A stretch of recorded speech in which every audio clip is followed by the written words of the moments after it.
Good morning, everybody. How we doing today? Happy Tuesday. It's time for another look at the youngsters. Another look at the rookies and sophomores from 2021's and 2022's draft classes. A couple UDFAs as well sprinkled in, of course. You guys know the drill, and we saw some pretty significant impact from a lot of rookies in this most recent game. In that Detroit game, the rookies, they did a lot of good work. Not all of it is necessarily reflected in just the raw performance and the raw numbers.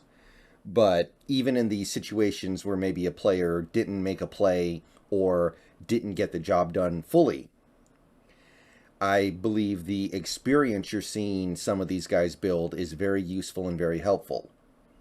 So it's good news regardless. Even when the players mess up, make mistakes, it is what it is. They're going to get better. They're going to improve, and I'm here for it. I'm here for the mistakes. It's going to happen. Hopefully, some of these guys in 2 years, they're not going to be making those mistakes. They're going to be making very few mistakes. Period. And efforts like what I saw yesterday are going to encourage me towards believing that that is possible. So let's start with the offensive linemen. We had two play every offensive snap yesterday. Charles Cross, Abe Lucas, as always. Cross got docked a little bit for pressure that he allowed and for a couple penalties he picked up. So his game was messy, but I believe his body of work was quite good. He didn't allow much. He didn't allow a sack. In fact, nobody sacked Gino at any point in this game. So that right then and there tells you that the offensive line did their job. But Cross played fine. However, Lucas played great. Lucas didn't allow much of anything. He picked up no penalties. His run blocking was good. His pass protection was pretty much impeccable. So Lucas is legitimately just an above average right tackle at this point based off of what we've seen. Like Cross, there's some warts. There are some problems with Charles Cross, there's no doubt. He's allowed 3 sacks. He's now picked up a couple penalties. His run blocking is imperfect. There's some stuff going on there that you look at and you go, okay, he's not a good player right now, but he's close, and I believe that sometime in the next couple years he will be there. But Abe Lucas, and by the way, that makes sense. Abe Lucas is the 24-year-old. He's already kind of there. Already an above average right tackle. So offensive line, good news there. Linebackers, Mafe played quite a bit in that Lions game. He amassed, I believe, 6 tackles. Let me check the edit history here to be sure. Yes, 6 tackles in that game. There were a couple plays I noticed him specifically set the edge against the run effectively, which, hey, we don't have a lot of that going on here right now in Seattle. There are a lot of plays where you don't see the edge set effectively. And Mafe right now is showing that he deserves to play a good amount over a guy like a Darrell Taylor who has good stuff to offer still. I know Taylor's not a terrible player. I know he can do stuff. But some of the basic fundamentals of football are currently lost on him. Mafe, I'm not saying anything here is spectacular. His PFF grade's right around league average. He didn't make any big splash plays yesterday, but he's grinding.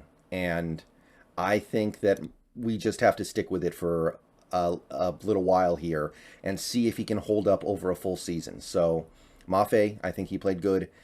Ken Walker, I believe the big plays are coming. I do. I think the big plays with Walker are coming.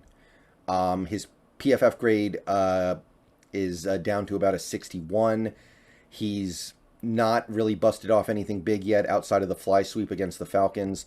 21 touches, 72 yards is not where you want to be. But I don't really think he's doing that much wrong other than the handful of plays where he went the wrong way. One against the Niners, one against the Falcons, I think. Like, against this Detroit team, he didn't have any big production, but I don't think he did anything wrong. It was just kind of the circumstance. So Walker, I think, is grinding, and I believe the big plays are going to come. Eskridge made a little bit of noise in that game. He had 2 touches for a grand total of 16 yards. He picked up a first down on a late drive for the Seahawks. So Look, for what Eskridge has been giving you through the first 3 games, that is a big improvement. I know he got hurt, but it didn't look too significant.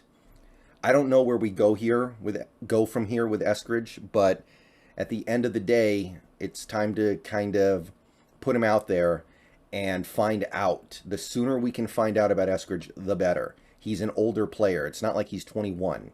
He's 25. So find out now, and if he's not the guy, then make plans to get him off the team ASAP. Let's not have him lingering around on this roster like LJ Collier, never really giving him a great opportunity. And it's just one of those things where we just never know. We never really find out, and we're left very unsatisfied when the process is over. If you send Eskridge out there and he can't get it done, then at least we know. Some people are theorizing that he just doesn't know the playbook, which is entirely possible, I guess. That would make sense why you can't even play him. But it's hard for me to believe that after a season and a half here, he can't even run a few plays. We barely use him as a traditional receiver, it feels like. All right, on to the defensive backs, and this was where the exciting stuff really happened. Kobe Bryant played a much better game. PFF rating up to 40, which I know sounds like a joke, but literally it was down around 33. So him getting up to 40 is actually a big step in the right direction. And he played a lot in this game. I'm not going to say he played a perfect game, of course, but he was involved. He forced a fumble. He had, I think, 6 tackles in this game, and his QBR against plummeted to 137. Below 137, actually. And again, that sounds like a joke, but it's not. But the star of the show, of course, is Tariq Woolen, who boosted his PFF grade all the way up past 60, which, given where it was after the first game, is notable, very notable. He recorded an interception, which is where the pass defense is, and that pass defense was an interception he took back to the house. He had 6 tackles. QBR against is down to 40.4. Like, I understand, and some people were highlighting some of the plays where he got beat. Some people were highlighting the plays where he gave up stuff in coverage. But I'm going to continue to say it. He is way ahead of where we thought he would be at this point in his career. At this point in his career, I was expecting Woolen to be planted firmly on the bench, watching guys like Artie Burns and Sidney Jones. Woolen is outplaying them or not even allowing those guys to see the field because he's playing effectively. It's not going to be perfect. It's not really going to be perfect for any cornerback in the modern NFL. But even the stuff you look at that you go, it needs to get better, it's going to get better. How can it not get better? This is a guy who has played defensive back for this is his 3rd year of his life. So, buckle up. I think we are on the happy path with Tariq Woolen. I think we are on that all-pro path. I really do. That interception he had against the Lions, I don't know how it happened. I don't know who else in NFL history gets that interception where he's just trailing a receiver and then he just glides in front of him using his speed, and it doesn't even look like he's running that fast. He just kind of it's like he teleports in front of him. Whew. Special things coming. I really do believe that. Okay, I'm going to get out of here. Let me know what you guys think. Peace out. Go Hawks. Another video later today.